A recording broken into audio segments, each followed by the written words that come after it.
আমাদের এখানে পিতামাতার বয়সের গড় রিলেটেড একটা অঙ্ক দেওয়া আছে। এই ধরনের অনেক অঙ্ক কনফিউজিং আকারে থাকে, পিতামাতার বয়সের গড় দেওয়া থাকে অথবা পিতামাতার বয়সের সমষ্টি দেওয়া থাকে।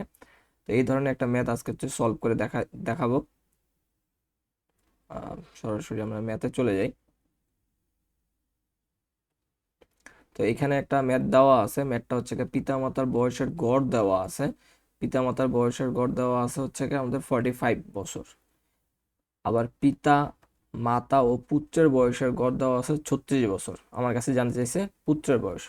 তাহলে এট ফার্স্ট আমাকে যেটা বের করা লাগবে সেটা হচ্ছে কি পিতা আর হচ্ছে মাতার বয়সের সমষ্টি কত। এখানে তো গড় দেওয়া আছে, তো আমাকে বের করা লাগবে পিতা ও মাতার বয়সের সমষ্টি। সমষ্টিটা কত সেটা বের করা লাগবে। তো গড় দেওয়া ছিল হচ্ছে 45। কয়জন লোক ছিল? পিতা একজন, মাতা একজন, দুইজন। যত জনের গড় দেওয়া থাকবে, যত জনের গড় দেওয়া থাকবে ওই গড়ের সাথে ঠিক তত সংখ্যা যদি গুণ করে দেই তাহলে তাদের সমষ্টিটা বের হয়ে যায়। তার মানে ওদের সমষ্টি হচ্ছে 90, অর্থাৎ পিতা মাতার বয়সের সমষ্টি হচ্ছে 90 বছর। এরপরে আমার কি দেওয়া ছিল? পিতা মাতা পুত্রের বয়সের গড় দেওয়া ছিল হচ্ছে 36 বছর। তাহলে এখানে আমরা যেটা বের করব সেটা হচ্ছে পিতা প্লাস মাতা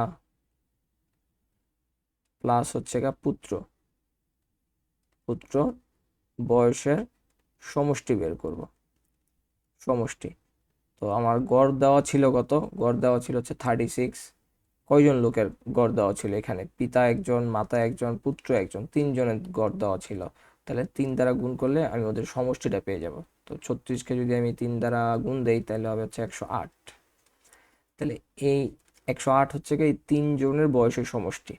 তো এই 3 জনের বয়সের সমষ্টি থেকে যদি আমি পিতা মাতার সমষ্টিটা বাদ দিয়ে দিই তাহলে কার থাকবে? শুধুমাত্র পুত্রের বয়সের সমষ্টি থাকবে না। তাহলে আমি কি করব? এই 108 থেকে 90টা বিয়োগ করে দিব, অর্থাৎ পিতা মাতার বয়সের সমষ্টিটা বিয়োগ করে দিব। তাহলে যেটুকু থাকবে সেটুকু শুধুমাত্র কার? পুত্রের।